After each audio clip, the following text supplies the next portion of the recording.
2022년 12월 23일 금요일 금요 기도회에 참여하신 여러분을 축복합니다.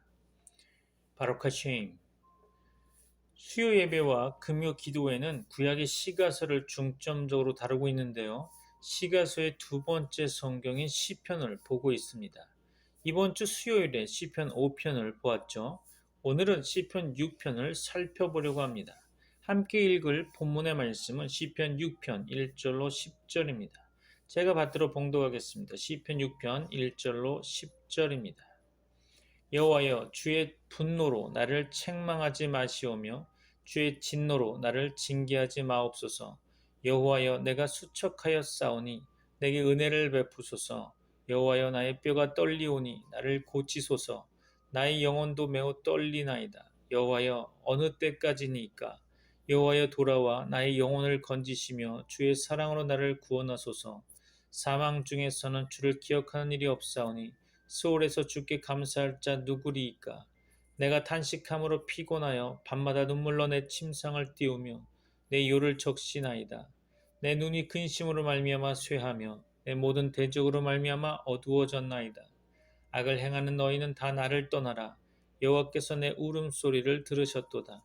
여호와께서 내 간구를 들으셨으며 여호와께서 내 기도를 받으시리로다.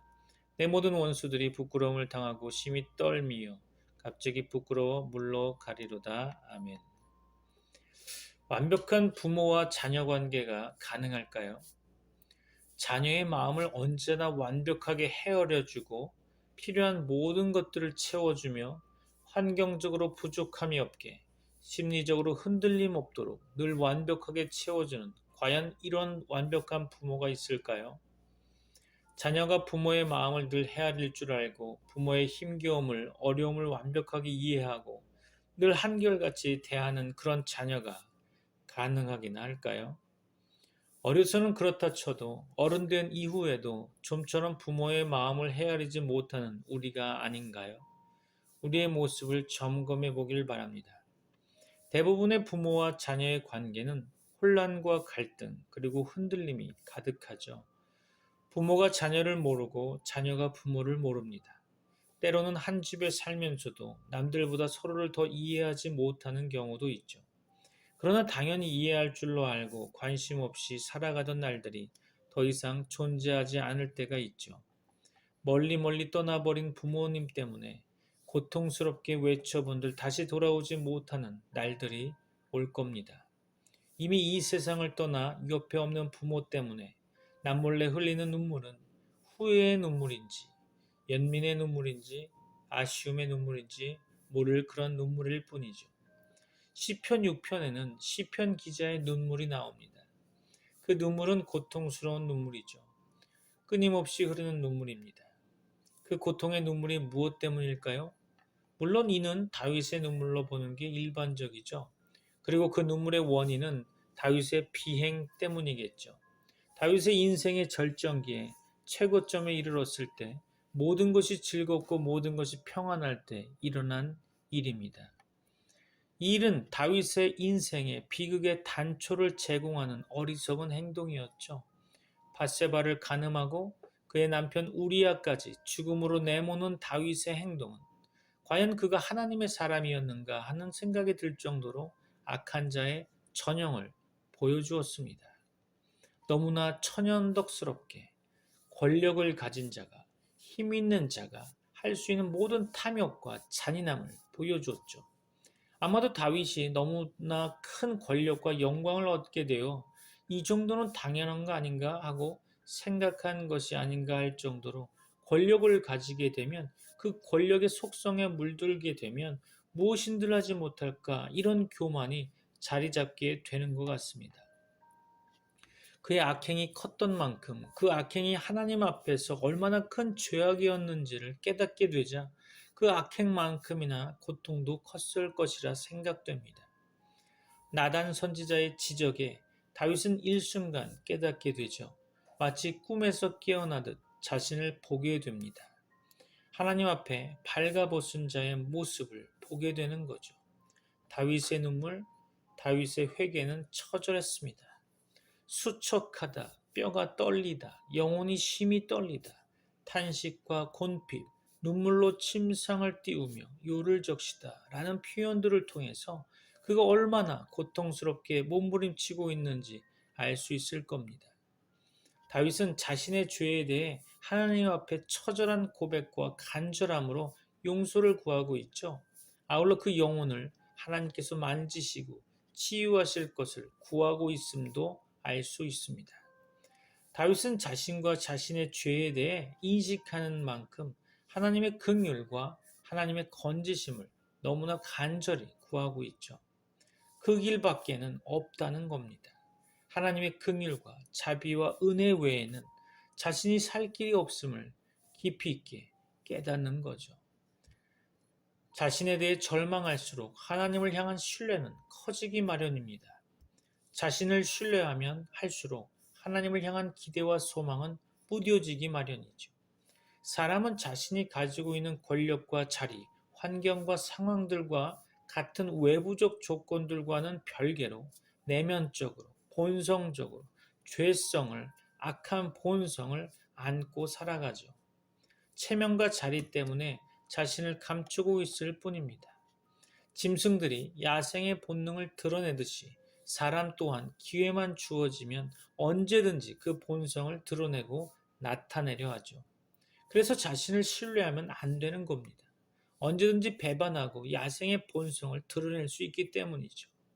자신의 죄를 깨닫고 회개하는 자로 하나님 앞에 선다는 것은 자신을 신뢰했던 그 어리석음을 내려놓는 과정이기도 합니다. 그리고 다시 한번 하나님을 신뢰하며 그분만을 의지하겠다는 결단의 과정, 하나님을 향한 무한 신뢰를 회복하는 과정이기도 하죠. 그래서 다윗의 기도는 눈물로 끝나지 않고 눈물을 거두고 소망과 확신의 기도로 변화되는 겁니다.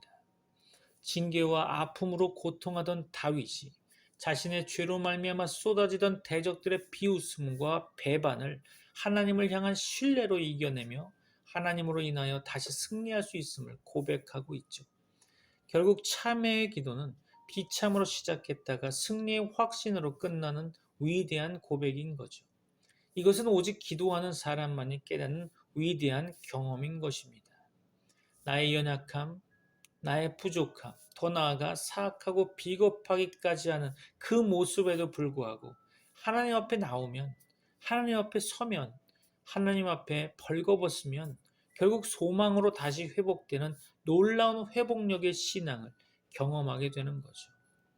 나의 잘못으로 나의 가진 모든 것, 즉 사람도 건강도 재산도 평판도 다 잃는다 해도 하나님께 나오면 이름이 오히려 복이 되는 놀라운 은혜를 경험하게 될 겁니다. 모든 것을 잃어도 하나님을 잃는 일은 없기를 바랍니다. 떠나버린 부모를 두고 후회하고 눈물 흘리며 몸부림치며 아쉬워하듯이 그렇게 하나님을 잃고 살아가던 삶 때문에 눈물 흘릴 수 있기를 소망합니다. 그리고 하나님을 잃지 않기 위해 몸부림치기를 또 한 번 소망해 봅니다. 이 소망과 몸부림을 들으시는 하나님의 응답이 있기에 우리는 오늘도 그리스도 안에서 기쁨으로 살아갈 수 있는 것입니다. 여기서 교만을 꺾는 섭리 아래서 진실로 겸손해진 마음에서 우러나온 언어가 있으며 양심을 일깨우고 타락을 수치스럽게 하기 위한 목적으로 보내진 큰 환난 아래서 상심하고 죄를 깊이 뉘우치는 심령에서 우러나온 언어가 있습니다.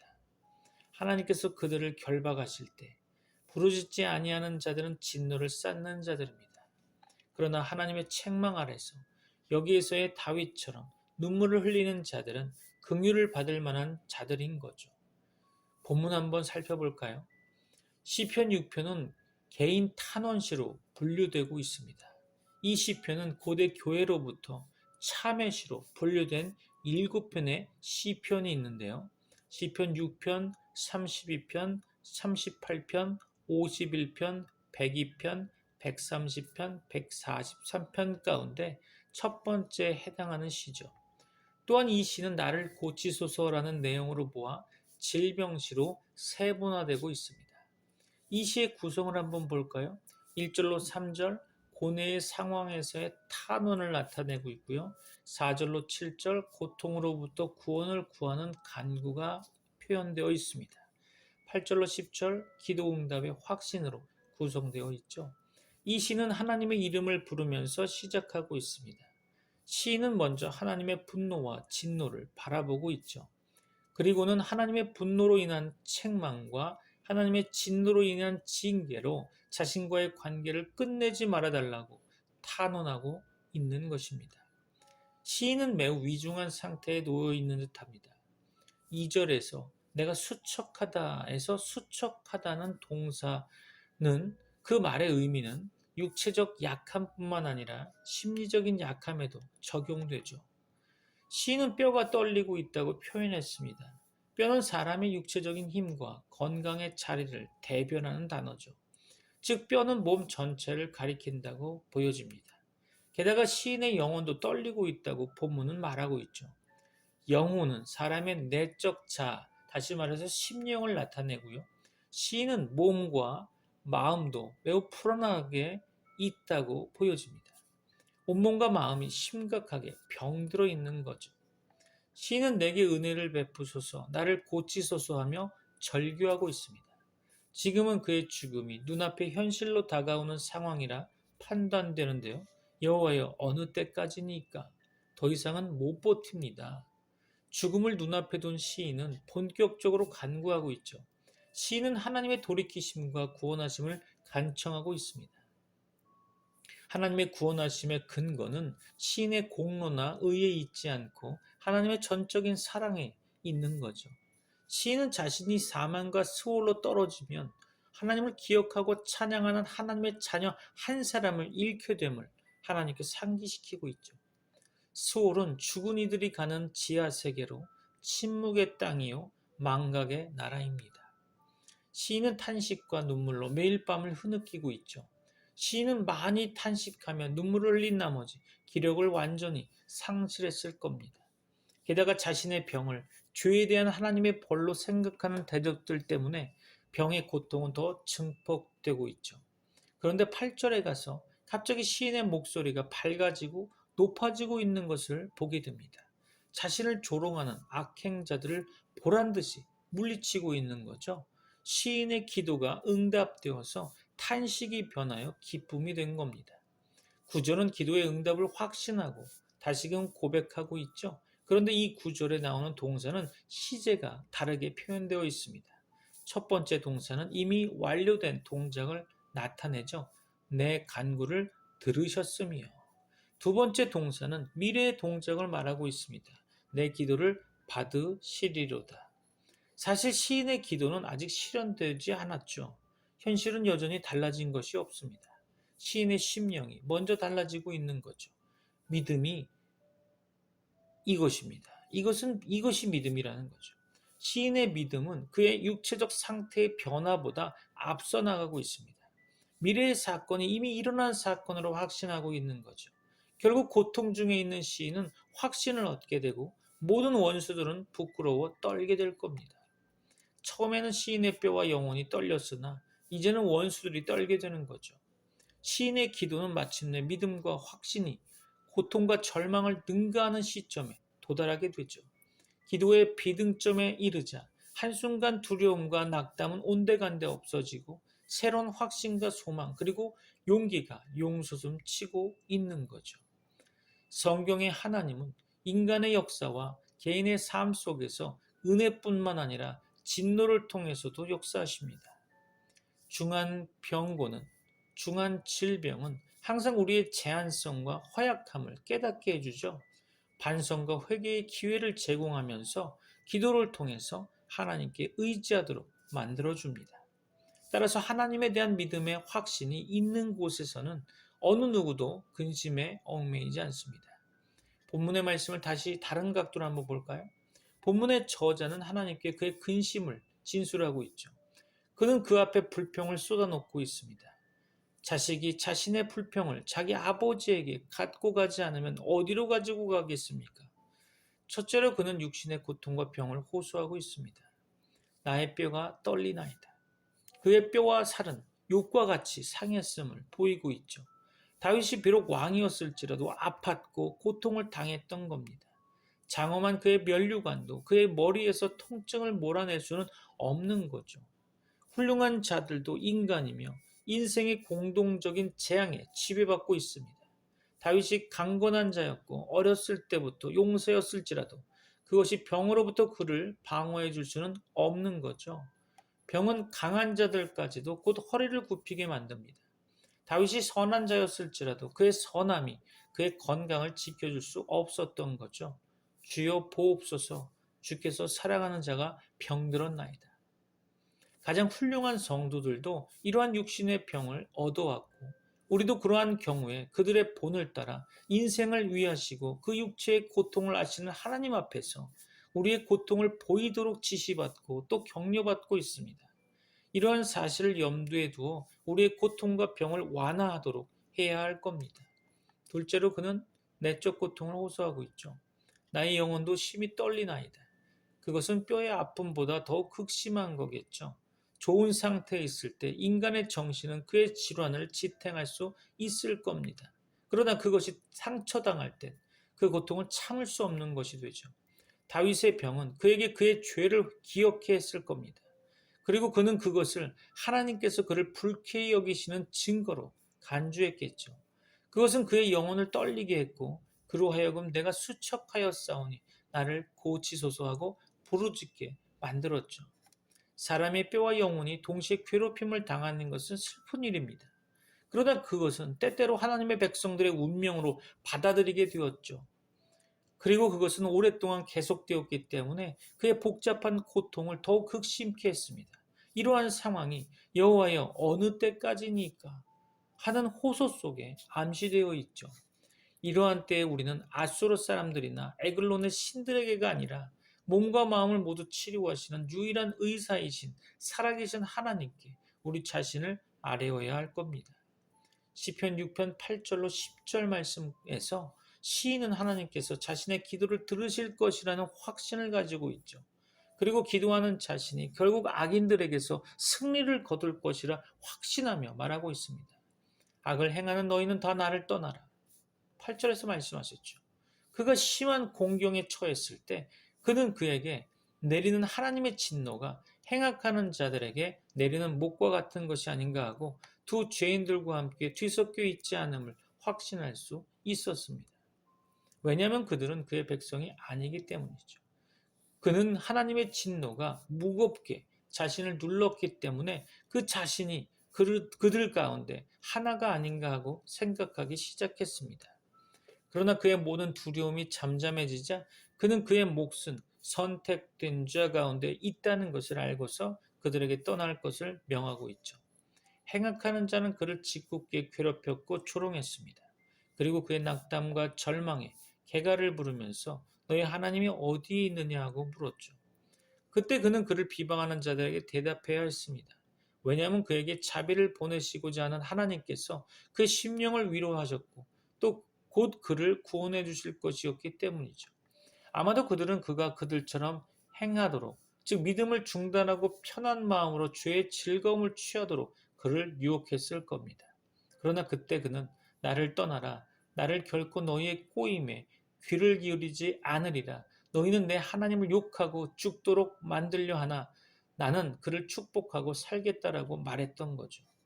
우리는 우리에게 베푸시는 하나님의 긍휼을 선하게 이용해야 할 겁니다.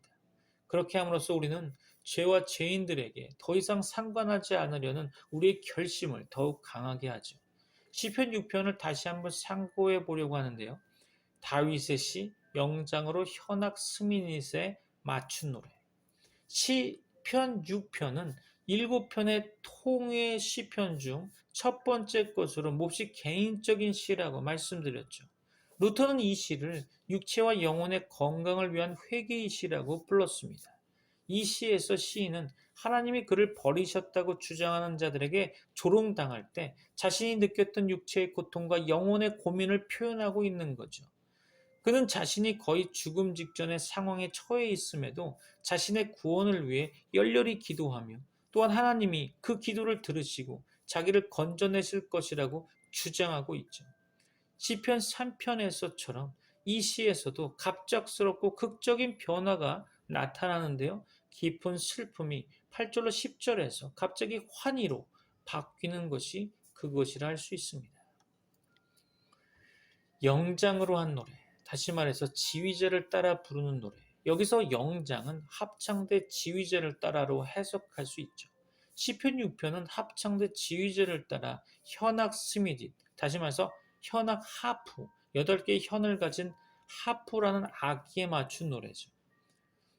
1절 볼까요? 여호와여 주의 분노로 나를 책망하지 마시오며 주의 진노로 나를 징계하지 마옵소서. 고대에는 재난과 질병이 종종 죄에 대한 하나님의 형벌로 여겨졌습니다. 시인은 고뇌 가운데서 하나님이 자기를 기뻐하지 않으시기 때문에 벌을 내리시는 것으로 생각했을 겁니다. 시인은 자신이 견책을 받아 마땅하긴 하지만 그럴지라도 그 견책이 진노의 견책이 아닌 자비의 견책이 되기를 간청하고 있는 거죠. 하나님의 태도와 행위가 사람의 언어로 묘사된 경우들을 구약에서 흔히 찾아볼 수 있는데요. 이것도 그 같은 신뢰들 중 하나라고 보여집니다. 2절 말씀에 여호와여 내가 수척하였사오니 내게 은혜를 베푸소서. 여호와여 나의 뼈가 떨리오니 나를 고치소서. 어떤 병인지는 언급되어 있지 않죠. 그러나 이는 육체적 질병을 고쳐달라고 하는 직접적인 호소죠. 그의 뼈들이 떨리고 있습니다. 이 말은 그의 몸의 뼈대가 극심한 고통에 시달리고 있음을 보여주고 있는 거죠. 그의 몸 전체가 고통을 겪고 있다고 해도 과언이 아닐 겁니다. 3절 나의 영혼도 매우 떨리나이다. 여호와여 어느 때까지니까. 마음의 고뇌는 육신의 고통보다도 훨씬 더 심합니다.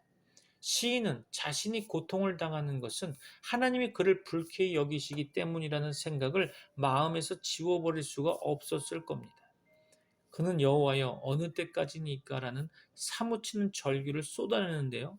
이것은 마치 그가 하나님의 치유하시는 능력에 희망을 걸고 그 희망의 빛에 대한 적절한 표현을 모색하던 중에 문득 자신이 처한 곤경이 인간적 관점에서는 절망적인 것임을 깨닫고 내가 노임을 받기까지 얼마나 더 고난을 받아야 하나이까 라고 하면서 부르짖었던 유업처럼 그렇게 절규하고 있죠. 그는 하나님이 자기를 그 질병 가운데 버리신 것으로 생각하고 있는 듯합니다. 그리스도인은 이 땅에서의 고난은 하늘에서 누릴 기쁨에 비하면 아무것도 아니라는 생각에서 위로를 발견해야 하는 거죠. 5절 볼까요? 사망 중에서는 주를 기억하는 일이 없사오니 스올에서 주께 감사할 자 누구리이까. 이 절은 죽음과 부활 사이에 의식이 있는 어떤 중간 상태가 존재한다는 가르침이 잘못된 것임을 보여주는 증거 자료입니다. 6절 볼까요? 내가 탄식함으로 피곤하여 밤마다 눈물로 내 침상을 띄우며 내 요를 적시나이다. 그렇죠. 시인은 잠을 이루지 못하고 밤마다 고통으로 눈물을 흘립니다. 그는 자신이 당하는 고통이 얼마나 큰 것인지를 표현하기 위해 6절과 7절에서 심한 과장법을 사용한 것이라 생각됩니다. 육체적 고통뿐 아니라 깊은 정신적 고뇌도 그를 완전히 지치게 만든 요인이 된 듯하죠. 만일 이 시가 압살롬의 반역으로 인한 고민에서 기인한 것이라면 자식이 저지른 비열한 배은망덕을 깨닫고 충격을 받은 아들을 잃어버린 한 아버지의 고뇌를 이해하는 것은 그리 어려운 일이 아니죠. 7절 보죠. 내 눈이 근심으로 말미암아 쇠하며 내 모든 대적으로 말미암아 어두워졌나이다. 내 모든 대적이라는 표현은 압살롬과 그의 부하들을 일컫는 듯하죠. 8절 말씀에 악을 행하는 너희는 다 나를 떠나라. 그렇죠. 고난에서 구원으로의 전환은 점진적으로 이루어지지 않고 즉각적으로 이루어지는 거죠. 마치 태양이 순간적으로 달 없는 밤에 어둠을 파열하듯이 빛은 돌연히 어둠을 깨뜨립니다. 믿음은 언제나 승리하죠. 시인은 믿음으로 원수들이 흩어지는 것을 바라보며 그들에게 물러가라고 명령하고 있죠. 이것이 행동하는 믿음입니다. 하나님은 때로는 우리가 기도를 마치기도 전에 그 기도에 응답하십니다. 8절 하반절 볼까요? 여호와께서 내 울음소리를 들으셨도다. 하나님은 비탄에 찬 외침에 귀를 기울이시며 또한 그것을 영혼의 진실로 기도로 여기십니다. 기도의 핵심은 말이 아니죠. 눈물은 말로 표현할 수 없는 영혼의 고뇌를 표현하는 수단이 될 수도 있습니다. 10절 볼까요? 내 모든 원수들이 부끄러움을 당하고 심히 떨며 갑자기 부끄러워 물러가리로다. 악인들의 계획이 좌절되는 일은 빠르면 빠를수록 좋죠. 시인은 자기 원수들이 좌절감 속에서 물러가게 해달라고 기도하고 있습니다. 시편 6편은 치유불능인 것처럼 보이는 심한 육체적 혹은 정신적 고뇌에 시달리는 사람에게 특별한 위로를 가져다 주고 있죠. 기도는 상황을 변화시킵니다. 오늘 본문을 좀 더 깊이 있게 더 살펴보면 다윗은 하나님의 진노가 얼마나 무서운지 잘 알고 있었을 겁니다. 그는 하나님께서 사울 왕을 버리시고 악령으로 고통당하게 하신 것을 잘 알고 있었죠. 하나님의 진노는 참으로 무섭습니다. 그러므로 그는 하나님께서 진노하심으로 그를 징계하시지 않기를 구하고 있는 거죠. 그는 지금 자신의 몸이 수척하며 쇠약하고 뼈가 떨린다고 말합니다. 그러나 그는 자신의 형편을 하나님께 아뢰며 하나님의 긍휼과 치료를 간구하고 있죠. 그는 하나님께서 긍휼로 그의 몸의 연약함을 치료해 주시고 그의 건강을 회복시켜 주실 것을 간구하는 것입니다. 사람은 부족해서 하나님의 긍휼이 아니고서는 그에게 무엇을 구할 수 없는 존재입니다. 다윗은 자신의 영혼까지도 심히 떨린다고 말하고 있죠. 심령의 두려움은 몸의 연약 못지않게 문제인 겁니다. 또 그의 고통은 오랫동안 계속되죠. 그래서 그는 여호와여 어느 때까지니까라고 말합니다. 마치 파손당한 배의 선원들이 구조 신호를 보내면서 구조 요청을 하듯이 다윗은 그의 연약 중에서 하나님께 구원을 호소하고 있습니다. 하나님께서는 본래 다윗과 함께 계셨고 그를 지키시고 도우셨으나 다윗은 지금 하나님께서 자기 곁에 계시지 않다고 느끼고 있죠. 그것은 아마 그의 범죄 때문에 하나님께서 잠시 그를 떠나가셨음을 암시하는 것 같습니다. 그러므로 그는 여호와여 돌아오소서라고 간구하고 있죠. 하나님의 구원은 특히 하나님의 인자하심과 긍휼하심에 근거하고 있습니다. 하나님의 긍휼 외에는 그가 우리를 구원하셔야 할 이유가 도무지 없죠. 그의 공의뿐이라면 우리의 죄에 대한 하나님의 진노와 심판만 있었을 겁니다. 그러나 그의 긍휼과 자비 때문에 하나님의 진노의 중단과 마침이 있었고 우리의 구원과 회복이 가능했던 것입니다. 하나님께서는 공의의 하나님인 동시에 긍휼의 하나님이시기 때문이죠. 그가 하나님께 구원을 간구한 이유는 그가 죽으면 하나님을 기억할 수 없으며 무덤에서 주께 감사할 수 없기 때문이었죠. 이것은 그의 육신을 두고 한 말일 겁니다. 사람이 죽어 몸이 무덤에 묻히면 그 몸은 의식이 없는 시체에 불과하므로 하나님을 기억할 수도 감사할 수도 없는 거죠. 그가 좀 더 살기를 원한 것은 하나님을 기억하고 그에게 감사하기 위해서였죠. 성도의 삶의 목적은 단지 자신의 행복을 위해서가 아니고 하나님을 기쁘시게 하고 감사와 영광을 돌리는 데 있습니다. 다윗은 지금 심한 고통의 상태에 처해 있죠. 그는 탄식함으로 곰핍했습니다. 그의 심령은 답답하고 괴로워 신음하며 한숨 지었고 몸도 마음도 피곤하며 지쳤을 겁니다. 또 그는 밤마다 즉 여러 날들을 많은 눈물을 흘리며 하나님께 호소했습니다. 그의 침상과 요는 밤마다 많은 눈물로 적셔졌었죠. 그의 고통은 매우 컸습니다. 또 그의 눈은 근심으로 인해 쇠해졌을 겁니다. 특히 그의 근심은 그의 많은 대적자들을 인한 것이었죠. 다윗의 고통은 성도의 고통에 이해를 할 수 있습니다. 그것은 우리의 부족과 무관하지 않다는 거죠. 그러나 예수 그리스도께서는 죄가 없으셨음에도 불구하고 많은 고통을 겪으셨습니다. 그가 안식일에 38년 된 병자를 고쳐주셨을 때 유대인들은 그를 죽이려 했고 그가 안식일에 오른손 마른 사람을 고쳐주셨을 때도 서기관들과 바리새인들은 분기가 가득해서 저를 죽이고자 했었죠. 또 요한복음에 보면 그가 성전에서 설교하셨을 때 사람들은 돌을 들어 그를 치료한 적도 있었고 누가복음에 보면 그가 서기관들과 바리새인들의 위선을 책망하는 설교를 하셨을 때 그들은 그에게 맹렬히 달라붙어 그를 비난했죠. 마침내 대제사장과 장로들은 그를 죽일 의논을 했고 그 일을 이루었습니다. 그는 이사의 예언대로 사람들에게 멸시와 미움을 당하셨고 질고를 아시는 자셨죠. 사람이신 예수님의 고통은 참으로 크셨습니다. 본문은 다윗의 기도를 세 가지 단어로 말하고 있죠. 첫째는 곡성입니다. 다윗은 하나님께 눈물의 기도를 드렸습니다. 그는 밤마다 눈물로 그의 침상과 요를 적셨죠. 둘째는 간구입니다. 그는 자신의 소원을 간절히 하나님께 아뢰었습니다. 1절로 4절 말씀에 여호와여라는 말이 5번이나 나오는데요. 다윗은 하나님의 이름을 반복하여 간절히 불렀습니다. 셋째는 기도라는 일반적 용어였죠. 눈물의 간구를 올린 다윗은 하나님께서 자신의 기도를 들어주실 것을 확신했죠. 그는 행악하는 너희는 다 나를 떠나라. 이는 여호와께서 내 곡성을 들으셨음이로다 라고 말하면서 또 여호와께서 내 간구를 들으셨음이요 라고 말하고 있습니다. 들으셨다는 원어는 완료형인데요. 하나님께서 그의 기도를 들으실 것이라는 그의 확신을 나타내주고 있는 단어라 할 수 있겠죠. 기도 응답이 아직 나타난 것은 아니겠지만 그는 하나님께서 주신 마음의 평안을 통해 하나님의 응답을 확신했을 겁니다. 그래서 그는 또 여호와께서 내 기도를 받으시리로다라고 말하고 있는 거죠.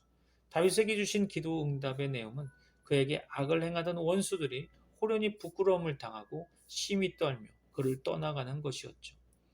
전에는 교만하고 의기양양했던 그들이 이제는 몸둘 바를 모르게 부끄러워하며 심히 떨고 당황할 것입니다.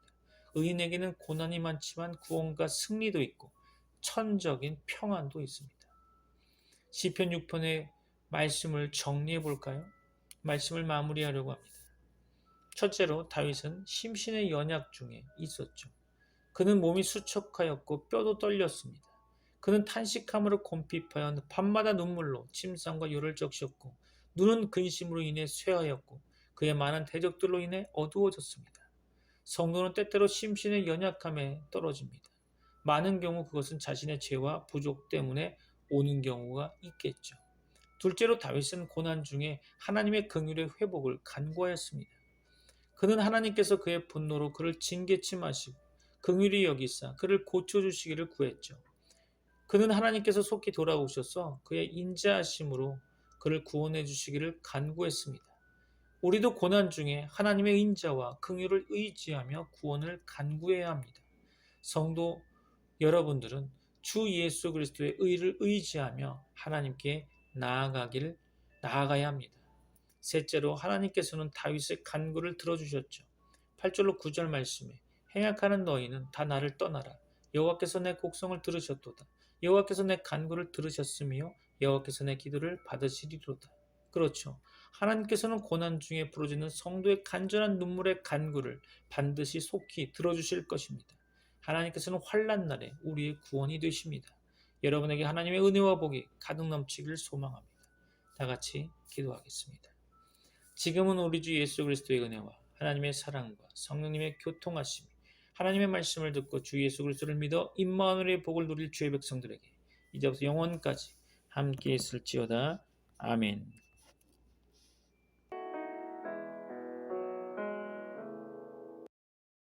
예수 가장 귀한 그 이름 예수 언제나 기도 들으사 오 예수 나의 손잡